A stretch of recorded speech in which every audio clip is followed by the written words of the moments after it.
Everyone has learned enough in their life that if you condensed everything they knew into a 5 to 10 minute video, it'd be pretty good.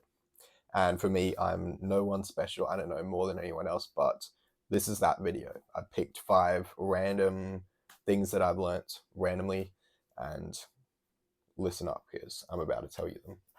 Number one is don't get addicted to the validation that comes from getting girls. By the way, if my voice is kind of cooked, just I'm sick, okay? Ignore it. Um, I don't get many girls. This applies even if you don't, because you're still looking for that validation, right?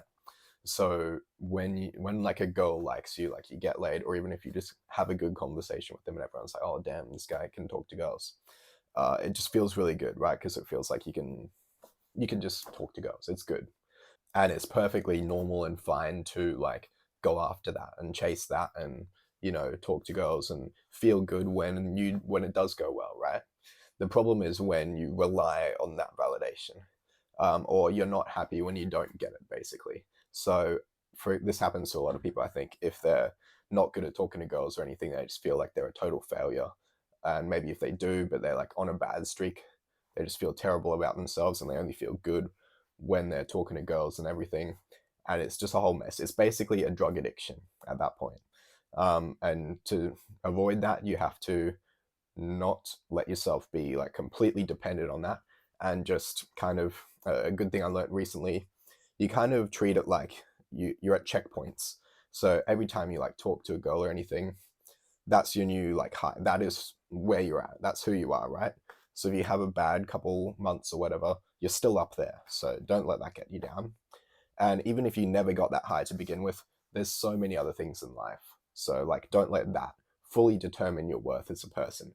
There's like so much other stuff, okay? It's fine.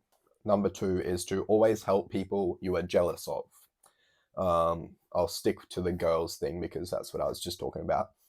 If some guy is, pulling some other girl who you were interested in, instead of getting jealous, you could just help him.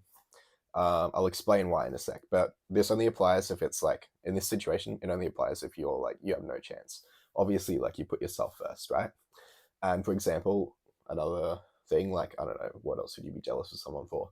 Like if they make more money than you or something, that doesn't mean you need to like give them the cold shoulder. You can still like be nice to them and talk to them and all that stuff, right?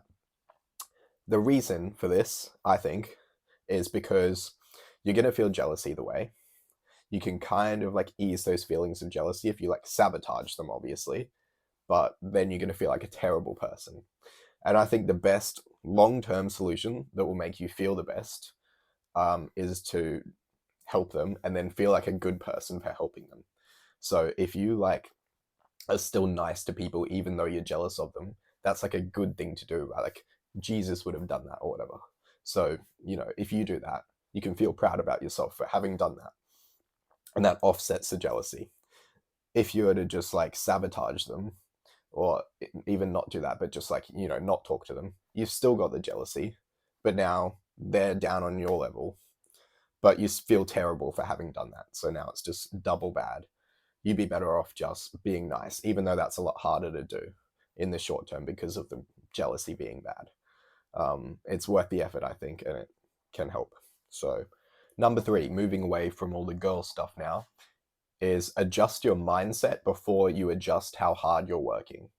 So this is more for like, I don't know, if you're studying or working or whatever. Most of you guys are probably in school. I don't know.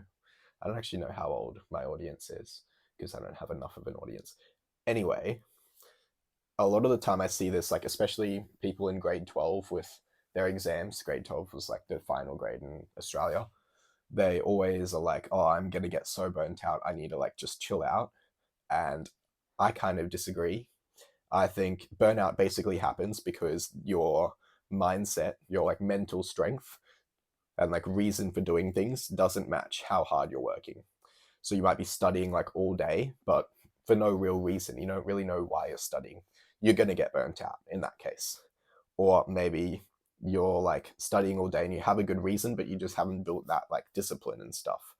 And it's kind of like it's mainly the first thing. It's mainly the reason for doing stuff. So if you're currently burnt out, maybe you don't have a good reason for doing something, and maybe that means you shouldn't be focusing on it so hard. or maybe you just need to think about it more and find a reason. For example, for studying, there is probably a good reason. Like you want to do a certain career, that's a very good reason to study.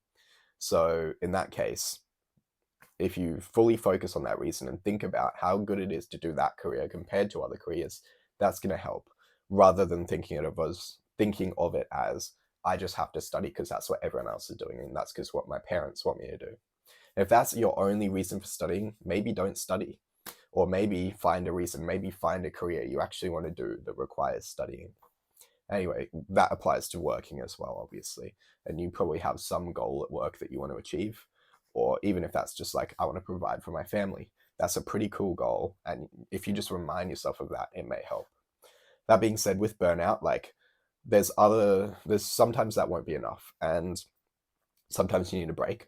But what you can do is, instead of cutting back on your work time, most people anyway, can replace other stuff and kind of use their spare time more effectively to reduce burnout. So for example, if you're studying or working a ton and then in your spare time you're just like brain rotting, just like scrolling or even like watching movies all the time or playing video games, or I don't know, maybe something bad, like those are the main ones.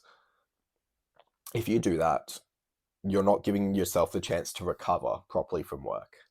And if you socialize, like good socialization, or you just have pure, like full on relaxation times and not even like watching movies, like I'm talking like sitting and, like, for example, during meals, not doing anything, just sitting and eating.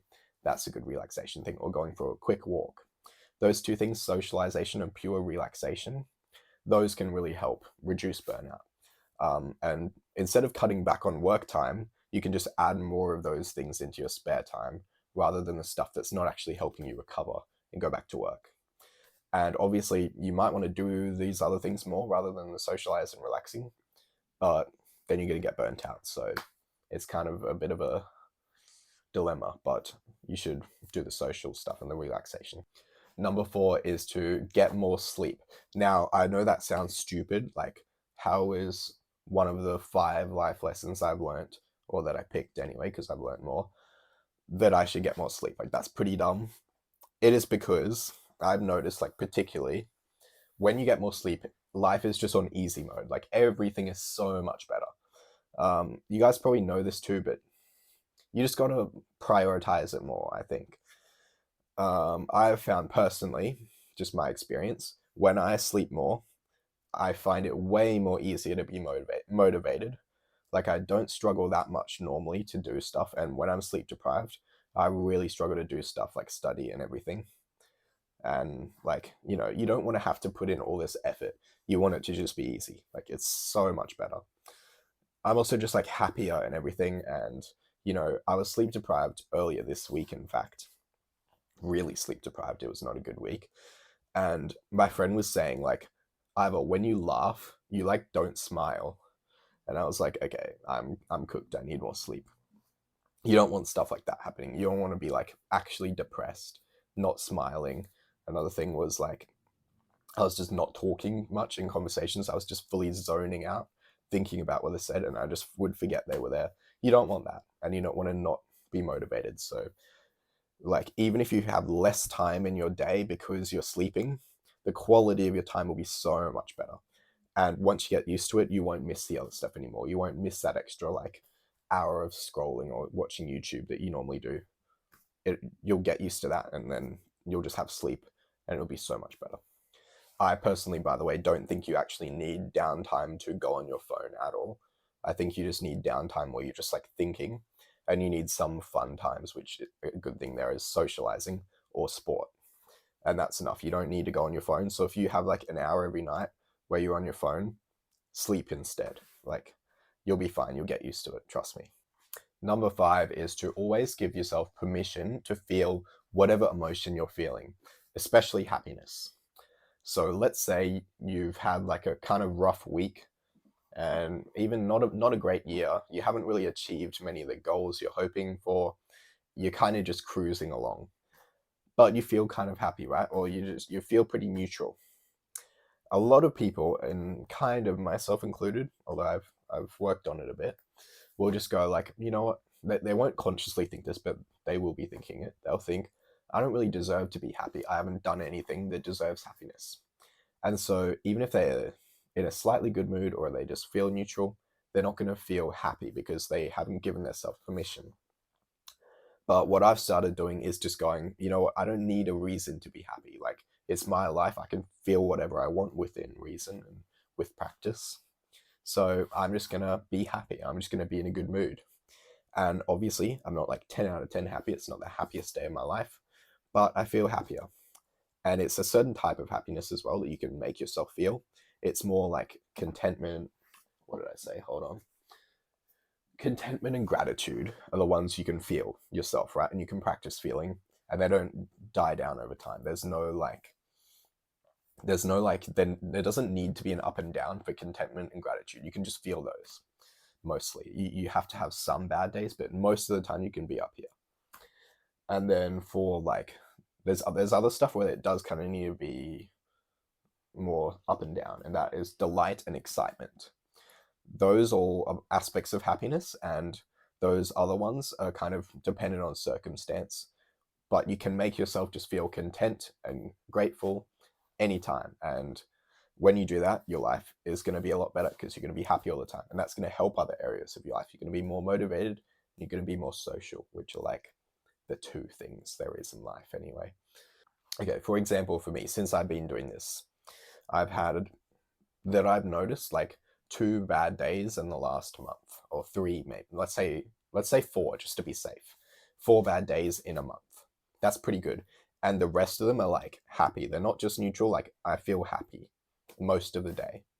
So I think that's pretty good. And like maybe I'm very privileged to be saying that. Maybe I'm just had a good month and I'm going to go down.